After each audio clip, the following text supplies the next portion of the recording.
I walked into my own bedroom and found my husband inside another woman, and that woman was my brother's wife. That's the sentence that changes everything, isn't it? The one that makes you stop scrolling, that makes you lean in closer. Because how does a woman who prays 5 times a day, who covers her hair in reverence to God, who built a life brick by careful brick, how does she end up standing in a doorway watching her entire world collapse in real time? My name is Aisha, and I live in Brooklyn. For 15 years, I've been the kind of wife people point to as an example. Patient, devoted, the woman who makes it look easy. I run a successful interior design business from home. I manage our investments, and every morning I pin my hijab with the same careful precision I've applied to every other part of my life. But on a humid Tuesday in July, I came home 2 hours early from a textile show in New Jersey.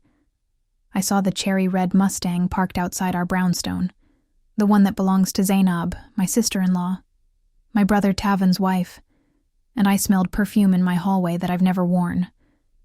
What I found behind that bedroom door didn't just break my heart. It cracked open a truth I'd been too blind, or too obedient, to see. This is going to be a long story, and it gets worse before it gets better. If you want to know how a woman rebuilds herself from the ruins of betrayal, how she takes back everything that was stolen, stick with me.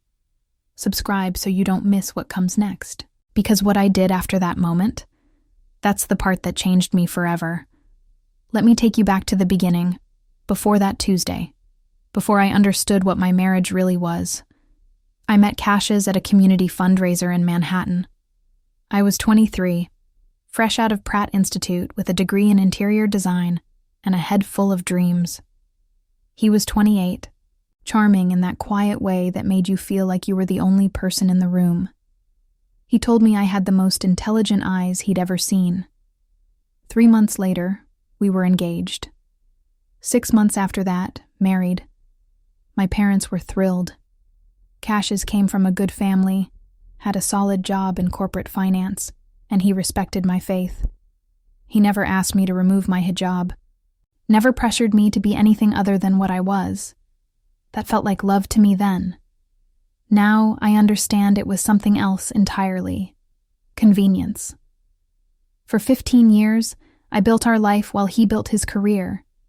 I started my design consultancy from our living room, taking on small projects at first. A bedroom refresh here, a kitchen redesign there. Within 5 years, I had a waiting list. I funneled every dollar I earned into our joint accounts, into our investments, into the down payment on our Brooklyn brownstone. Cassius always said we were a team, equal partners. I believed him because I wanted to, because the alternative was too painful to consider. Our routine was comfortable, predictable. He left for work at 7:30 every morning. I spent my days meeting with clients, sourcing materials, managing contractors. He came home around 7 most evenings. We had dinner together. We talked about our days.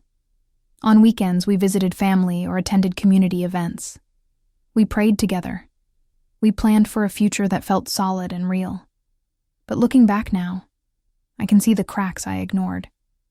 The way he started working late more frequently over the past year. The new cologne he wore. The way his phone was always face down on the table, always locked with a passcode he'd changed without telling me.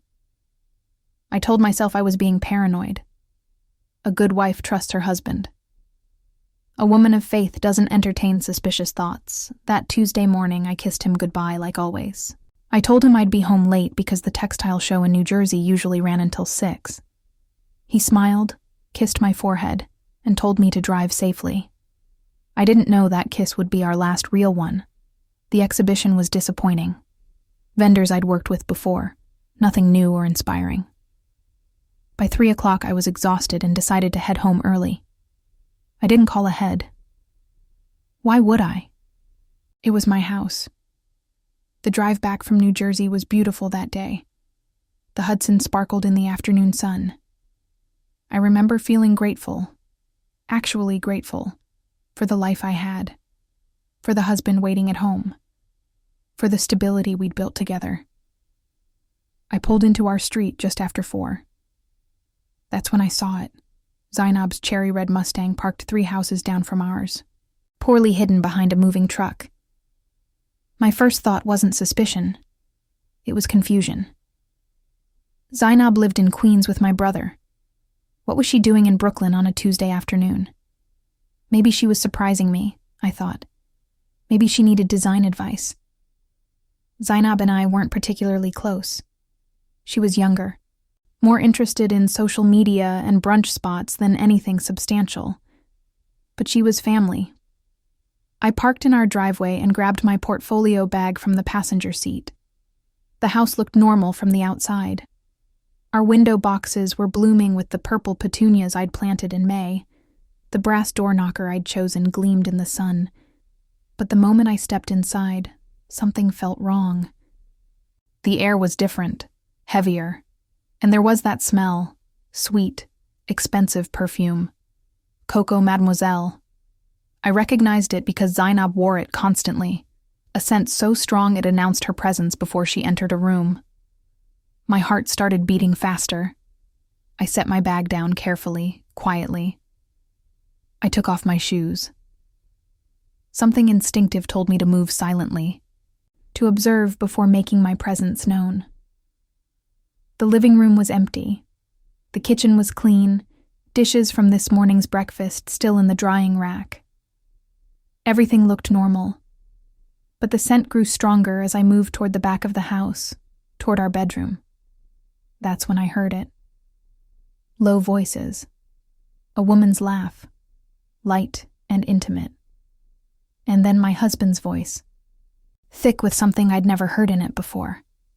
Desire. Raw and unguarded. My hand reached for the fabric of my hijab at my throat, gripping it like a lifeline. I stood there in my own hallway, 3 feet from my bedroom door. And I knew. Before I saw anything, I knew my life was about to split into before and after. I took out my phone. I don't know why that was my first instinct. Maybe some protective part of my brain understood I would need evidence, that what I was about to witness couldn't be left to memory alone. I pressed record, and then I pushed the door open. What I saw behind that door lives in my mind in fragments, like shattered glass. My husband, my brother's wife, their bodies tangled in sheets I had washed and pressed just 3 days before. But it was what I heard that truly destroyed me. I didn't scream. I didn't cry. I stood there in the doorway, phone in hand, recording, while they were too lost in each other to notice me. 2 minutes. That's all I captured. 2 minutes that contained enough evidence to end a 15-year marriage and blow apart my entire family. Cassius spoke first. His voice was breathless, intimate in a way it hadn't been with me in years. He told Zainab she was everything I wasn't. Exciting, adventurous, free. Then he said the words that killed whatever love I had left for him. He called me boring. He said I was dutiful and obedient, like a well-trained pet. He said my hijab made him feel like he was married to a nun. He told Zainab that I was useful. I made money, I managed the house, I asked no questions, but that I had no fire, no passion. I was a bank account in a veil. Zainab laughed. She actually laughed. She said I was too trusting, too naive to ever suspect anything. She called me pathetic. That's when I finally moved. Not forward into the room, but backward, down the hallway, down the stairs, out the front door. I sat in my car in the driveway for 20 minutes, staring at the video on my phone, watching it replay over and over until the images burned themselves into my brain. Then I drove to a coffee shop in Park Slope and sat in a corner booth for 3 hours trying to breathe. The betrayal wasn't just that my husband was cheating. It was that he was cheating with Zainab, the woman married to Tavan, my baby brother, the gentlest soul I knew. Tavan, who looked at Zainab like she hung the moon. Tavan, who worked double shifts as a nurse to give her the lifestyle she wanted. They weren't just destroying my marriage. They were destroying his too. I went home after dark. The Mustang was gone. Cassius was in the living room watching television like nothing had happened. He smiled when I walked in, asked how the show was, told me he'd ordered Thai food for dinner. I smiled back. I told him the show was great. I ate the pad thai he'd ordered. I laughed at something he said about his coworker. I was perfect. Because in that coffee shop, while my world was ending, a new Aisha was being born. One who understood that the best weapon isn't rage, it's patience, it's strategy. It's making them believe everything is fine while you systematically take apart the life they built on lies. That night, after Cassius fell asleep, I went into our home office. I logged into our joint bank accounts that held every penny I'd earned over 15 years, every investment I'd researched and managed, every carefully saved dollar. The balances were wrong. Our savings account, which should have held close to $200,000, showed $68,000. Our investment portfolio was half of what it should have been. I pulled up transaction histories and saw transfers, regular, substantial transfers, to accounts I didn't recognize.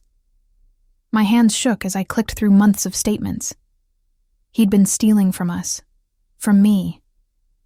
Systematic, careful theft disguised in the chaos of normal expenses.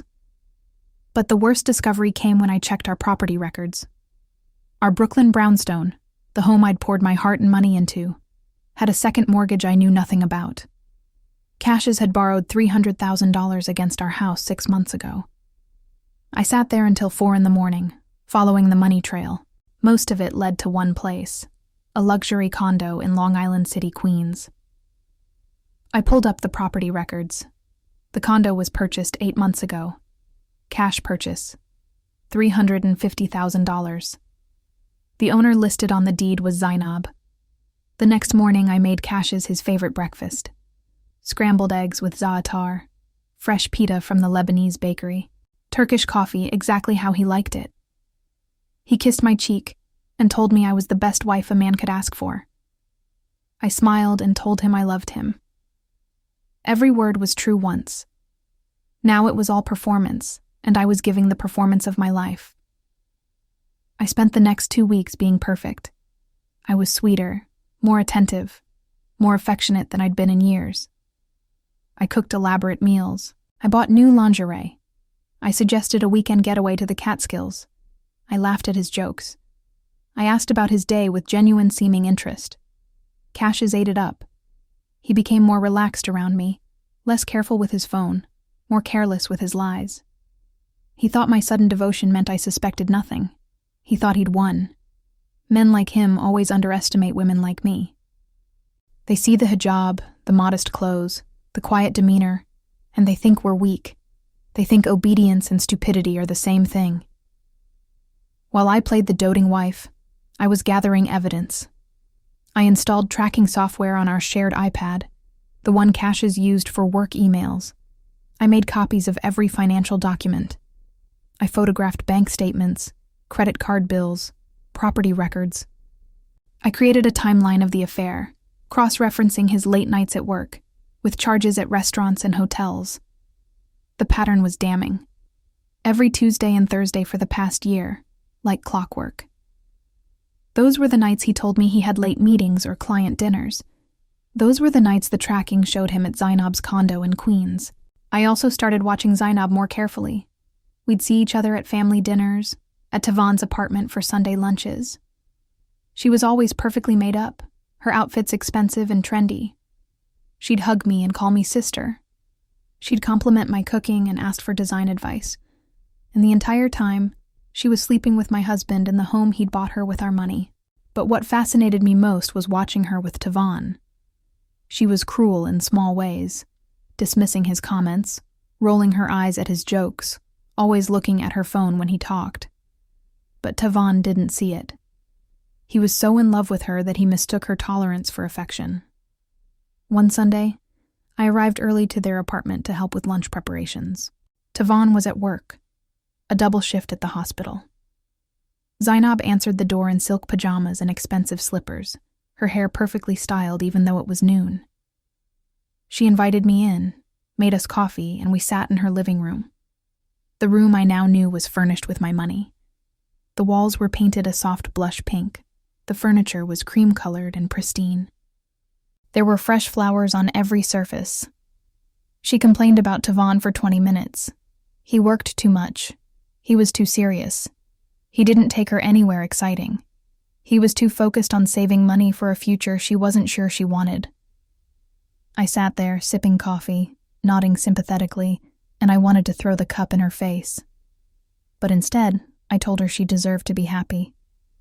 I told her marriage was hard, and sometimes you had to find joy where you could find it. She smiled at me then, a real smile, and for just a moment I saw something in her eyes. Guilt? Pity? I couldn't tell. But it was gone as quickly as it appeared, replaced by her usual mask of shallow confidence. That's when I knew she didn't just betray me because she wanted Caches. She betrayed me because she thought I was too stupid to matter. She thought my faith made me weak. She thought my quiet nature meant I had no teeth. She was about to learn how wrong she was. That evening, I met with Maka, a lawyer I'd found through a colleague. Maka was a sharp, no-nonsense woman who specialized in complex divorce cases and financial fraud. I showed her everything: the video, the financial records, the property documents. She looked at me across her mahogany desk and asked me one question. How far did I want to take this? I told her I wanted to take everything. The house, the accounts, his reputation. I wanted him to understand that stealing from me wasn't just wrong. It was the biggest mistake of his life. Maka smiled. She told me we'd need to be strategic and patient. We'd need to wait for the perfect moment. But when that moment came, she said, we'd destroy him so completely he'd never recover. I thanked her and went home. Caches was on the couch watching a game. I sat next to him, rested my head on his shoulder, and told him I was grateful for our life together. He kissed the top of my hijab and told me he was grateful too, and I counted down the days until I would make him regret every lie he'd ever told me. 3 weeks into my investigation, I found the diary. I wasn't looking for it. I was in Caches' car, a sleek black Mercedes he'd bought last year, searching for a parking receipt I needed for our taxes. I opened the glove compartment, and there it was, tucked under the vehicle manual. A small leather journal with Zainab's initials embossed in gold on the cover. My hands shook as I opened it. The entries were sporadic, written in her careless, looping handwriting. Most of it was mundane. Complaints about Tavon, shopping lists, notes about social events. But scattered throughout were entries about Caches. The affair had started almost 2 years ago. Not 1 year like I'd thought. It began at a family wedding in upstate New York. They'd snuck away during the reception, she wrote. It was exciting and dangerous, and everything her marriage to my boring brother wasn't. But what made me physically sick was what came next. The affair wasn't spontaneous. It wasn't passion. It was a plan. In an entry from 18 months ago, Zainab laid it out clearly. She was tired of pretending to be happy with Tavon. She wanted out of the marriage, but divorce meant losing access to his income and the lifestyle she'd grown accustomed to. She needed a way out that left her financially secure. That's where Caches came in. She wrote about how easy he was to manipulate, how his ego made him vulnerable, how she'd flattered him, made him feel young and exciting, told him he deserved better than his boring religious wife. And then the revelation that changed everything. She'd convinced him to buy her the condo, not just as a love nest, but as insurance. If their affair ended, she'd still have property in her name. If he ever tried to leave her, she'd threaten to tell everyone and destroy his reputation. But the most chilling part was the final entry, dated just 1 week ago. Zainab wrote that the condo was just the beginning. She wanted more.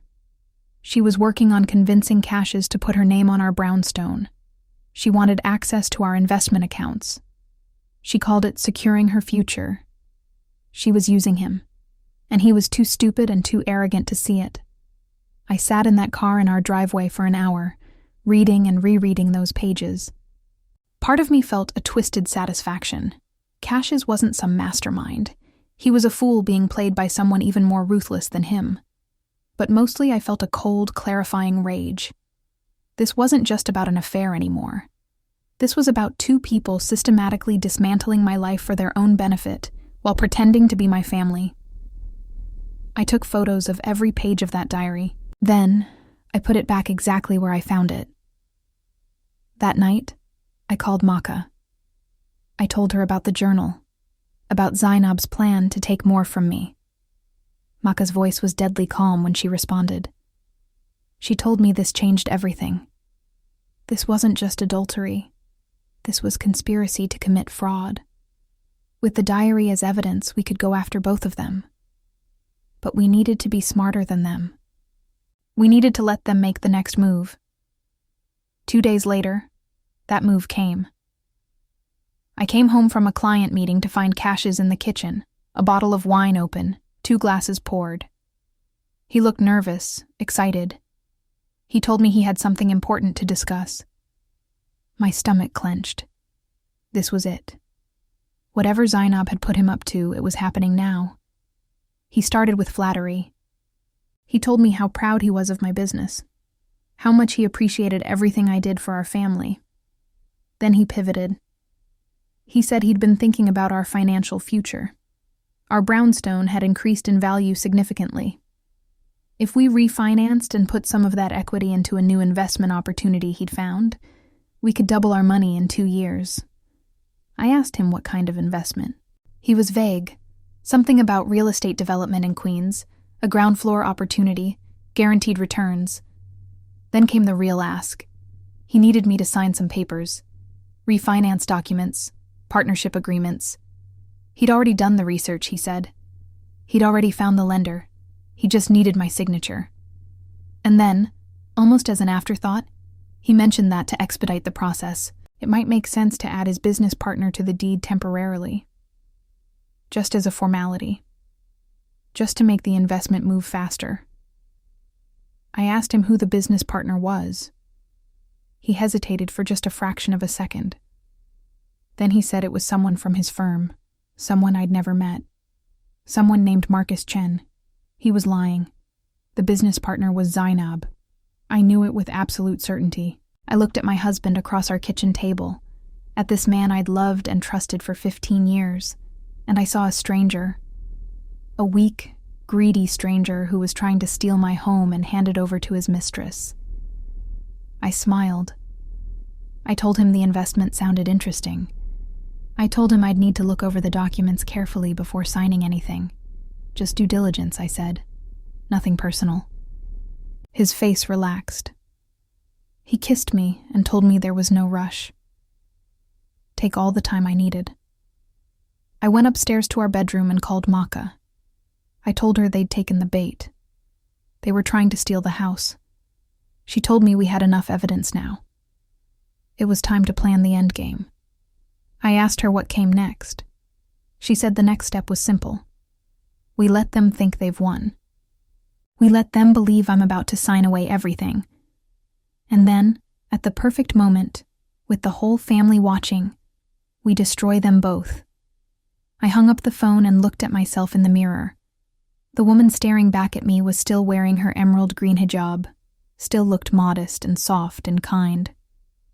But underneath, I was a woman with a plan. A woman with evidence. A woman who was about to show them both what happens when you mistake patience for weakness. The perfect moment came 2 weeks later, Eid al-Fitr, the celebration at the end of Ramadan. My parents were hosting the gathering at their home in Staten Island, a beautiful colonial with a sprawling backyard where our entire extended family would gather. My mother had been planning it for months. There would be 40 people there. Aunts, uncles, cousins, family friends. Tavan and Zainab would be there. Cassius and I would be there. Everyone who needed to see what I was about to do would be in one place. Maka and I spent those 2 weeks preparing. We gathered every piece of evidence, the video, the financial records, Zainab's diary entries. the refinancing documents Cassius had tried to get me to sign. We organized it into a presentation, a timeline of lies that was so clear, so damning, that there would be no room for denial. But we needed one more thing, a crack in their alliance. Maka told me that the strongest prosecutions happen when the conspirators turn on each other. We needed to give them a reason to doubt one another. So I planted a seed. I invited Zainab to lunch the week before Eid. "Just the two of us," I said. "Sister time." She seemed surprised, but agreed. We met at a trendy cafe in Williamsburg, the kind of place Zainab loved, all exposed brick and overpriced salads. She spent the first 20 minutes showing me photos from her Instagram, talking about brands that wanted to sponsor her, complaining about how Tavon didn't understand her need for visibility. I listened. I smiled. And then I casually mentioned that Cassius had been acting strange lately, stressed, distracted. I told her I was worried about him. Zainab's expression flickered, just for a moment. Guilt? Fear? She asked what I meant. I told her he'd been talking about money a lot, about making big moves, about securing our future. I said I was confused because I thought we were already secure. I wondered aloud if he was worried about something I didn't know about. Then I looked at her directly and said something that would eat at her for days. I told her that sometimes I worried Cassius had secrets from me, financial secrets, and that if something went wrong with his plans, I didn't know if I could trust him. Zainab went quiet. She changed the subject quickly, but I could see the wheels turning in her mind. She was wondering if Cassius was hiding something from her too, if he was planning to cut her out, if she'd been a fool to trust him with her future. I'd planted doubt. In a conspiracy built on lies, doubt is acid. The day of Eid arrived bright and clear. I dressed carefully that morning. A beautiful silk abaya in deep purple, my finest hijab pinned with a jeweled brooch my grandmother had given me. I looked elegant, composed, untouchable. Cassius commented on how beautiful I looked. He kissed my cheek and told me he was lucky to have me. I thanked him and thought about how much I was going to enjoy the next few hours. We arrived at my parents' house around noon. The backyard was already full of people, children running, women setting out food, men gathered in groups talking. The smell of lamb and spices filled the air. It was perfect. It was family. Tavon was there with Zainab. My brother looked tired. He'd worked a night shift at the hospital and come straight to the party. But he smiled when he saw me, hugged me tight, told me he'd missed me. Zainab stood next to him in a designer dress that probably cost more than Tavon made in a month. She air-kissed my cheeks and complimented my outfit. I told her she looked beautiful too. Cassius spent most of the afternoon with my father and uncles, laughing and joking. He was so relaxed, so confident. He had no idea what was coming. Around 4 o'clock, after we'd eaten and the desserts were being served, I asked my mother if I could use the television in the living room. I told her I had a video I wanted to share with the family, something special for Eid. My mother was delighted. She called everyone inside. 40 people crowded into the living room, sitting on sofas, standing against walls, children sitting cross-legged on the floor. I connected my phone to the television. Cassius was standing near the back of the room. Tavon was beside him. Zainab was sitting on the couch, looking at her phone, half paying attention. I stood in front of the television, my hands steady, my voice calm. I told the room that I had something important to share. Something about family and trust and what happens when both are broken. Then I pressed play. The screen filled with the video from that Tuesday afternoon. The bedroom, the bodies, the voices. Cassius saying I was boring. Zainab laughing, calling me pathetic. The room went silent. Deathly. Completely silent except for the sounds from the video. I watched Cassius's face drain of color. I watched Zainab's eyes go wide with panic. I watched my brother's expression shift from confusion to horror to devastation. The video ended. I turned off the television, and then I spoke. The silence in that room was absolute. 40 people frozen in collective shock. Then the storm broke. Tavon made a sound, low and wounded, like an animal in pain. He turned to Zainab, and I saw his face transform. All the gentleness, all the love he'd shown her for years, shattered into something raw and furious. He demanded to know how long. His voice cracked on the words. Zainab tried to speak, but nothing came out. She looked at me, her eyes pleading. She tried to say it was a mistake, that the video was taken out of context, but I was already speaking over her. I told the room there was more. I connected my laptop to the television and pulled up the financial records. I showed them every transaction, every theft, every dollar Cassius had stolen from our joint accounts. I showed them the property records for the condo in Queens, the one he'd bought for Zainab with a second mortgage on our home. Then I read passages from Zainab's diary. Her plan to manipulate Cassius. Her strategy to secure property in her name. Her intention to convince him to put her name on our brownstone. I read it all in a calm, clear voice while she sat there, exposed and powerless. My father stood up. His face was hard, his voice like steel. He told Cassius to get out of his house. Now. Cassius tried to defend himself. He started to say something about misunderstandings, about needing to explain, but my father cut him off. He told him there was nothing to explain. He'd seen enough. He'd heard enough. My mother was crying. Several of my aunts had their arms around her. But her eyes were on me, and in them I saw something I'd never seen before. Pride. Fierce, unshakable pride. I turned to Tavon then, my baby brother who looked like his world had ended. I walked over to him and took his hands in mine. I told him I was sorry he had to learn the truth this way. But I told him he deserved to know. He deserved better than someone who would betray him so completely. He pulled me into a hug and sobbed into my shoulder, and I held him while his marriage disintegrated around us, while Zainab sat frozen on the couch, while Cassius stood near the door, looking for an escape that didn't exist. Then I delivered the final blow. I told the room that I'd filed for divorce 3 days ago. The papers had already been served to Cassius at his office. I'd frozen all our joint accounts. I'd filed a civil suit for fraud and embezzlement. His company had been notified of the investigation into his financial improprieties. And as for the brownstone, our home, I'd sold it last week. The closing was already complete. The money was in an account only I could access. Cassius exploded then. He shouted that I couldn't do that it was his house too, that I'd stolen from him. The irony was almost funny. I looked at him calmly and told him the house was in my name only. I'd purchased it with money I'd earned. Money I'd managed, money I'd invested. His name was never on the deed. He'd just assumed it was. That's what happens when you underestimate your wife. You stop paying attention to details.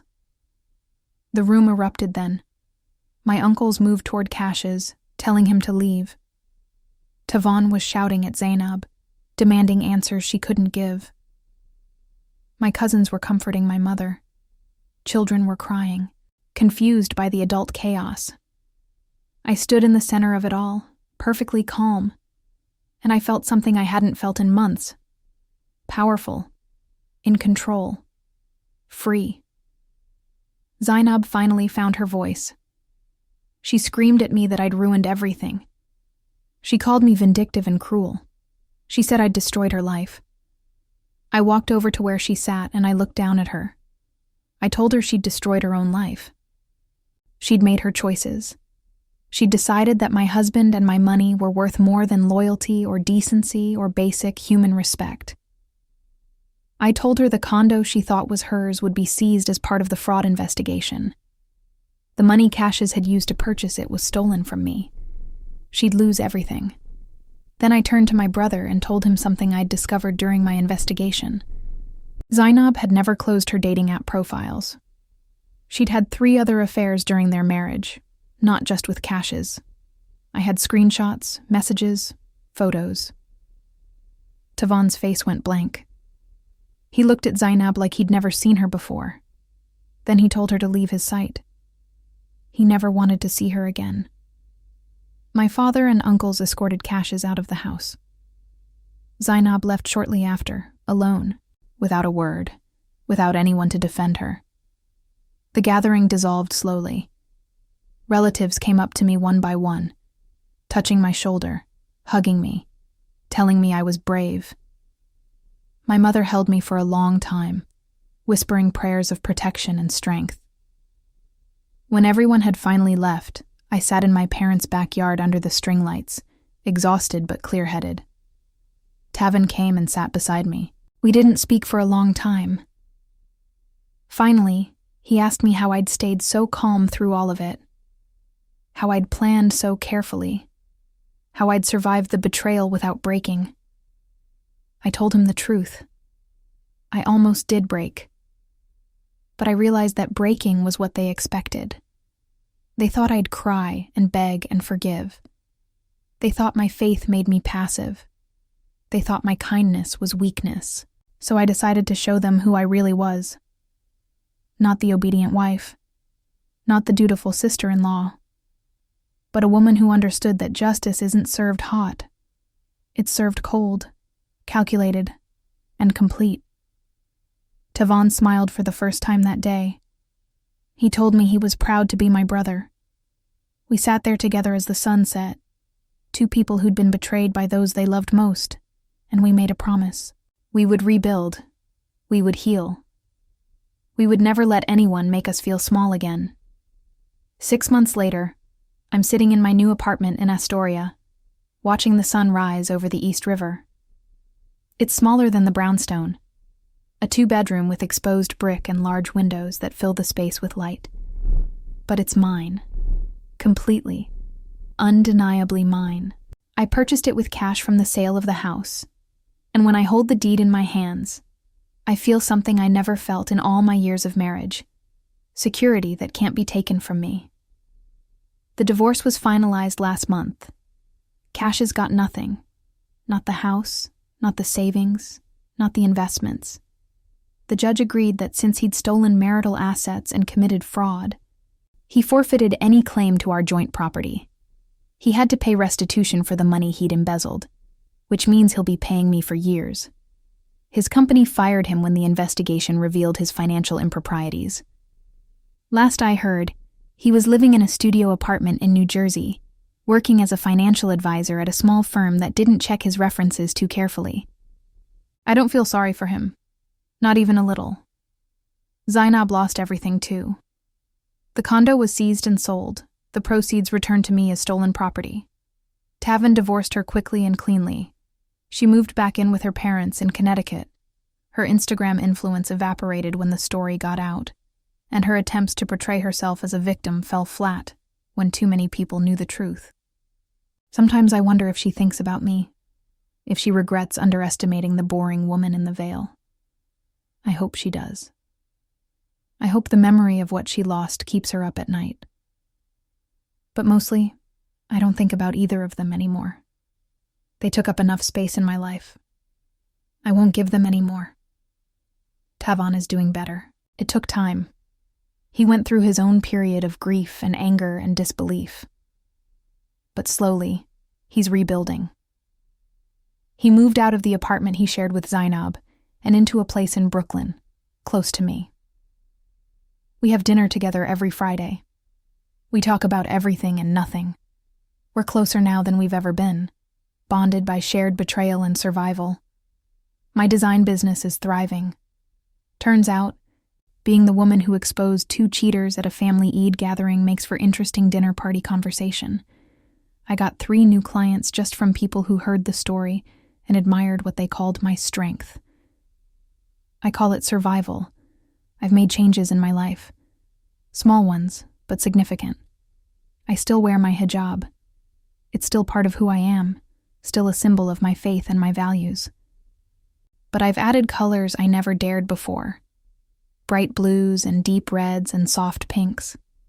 I've started styling it differently, experimenting with fabrics and patterns. Because that's what I learned through all of this. Modesty doesn't mean invisibility. Faith doesn't mean submission. Being a good person doesn't mean being a doormat. I am Aisha. I pray 5 times a day. I fast during Ramadan. I give to charity. I treat people with kindness and respect. But I also know my worth now. I know that strength isn't loud or aggressive. It's quiet and deliberate. It's knowing when to observe and when to act. It's understanding that sometimes the most powerful thing you can do is wait, plan, and strike with precision when the moment is right. My parents ask me sometimes if I'll marry again. I tell them maybe someday. But right now, I'm learning how to be just Aisha, not someone's wife, not someone's caretaker, just myself. Last week, I went to the Brooklyn Botanic Garden alone. I walked through the Japanese garden in the afternoon sun, watching the koi swim in the pond. A little girl, maybe 7 years old, came up to me and told me my hijab was pretty. She asked if I was a princess. I knelt down to her level and told her I wasn't a princess. I was something better. I was a woman who knew how to save herself. She looked confused but smiled anyway. Her mother pulled her away, apologizing for the interruption. But I wasn't bothered. I was grateful. Because that little girl reminded me why this story matters. Why I'm telling it to you now. There are women out there who are living my before. Women who are trusting the wrong people. Women who are being stolen from, lied to, betrayed. Women who think their faith or their kindness or their modesty means they have to accept mistreatment. I'm here to tell you, you don't. You can be faithful and fierce. You can be kind and unbreakable. You can wear your hijab and still demand respect. You can pray every day and still know your worth. And when someone betrays you, when someone underestimates you, when someone thinks you're too weak or too stupid or too obedient to fight back, you can prove them wrong in ways they never imagined. My name is Aisha. I live in Astoria, New York. I'm starting over at 38 years old, and I've never felt more powerful in my life.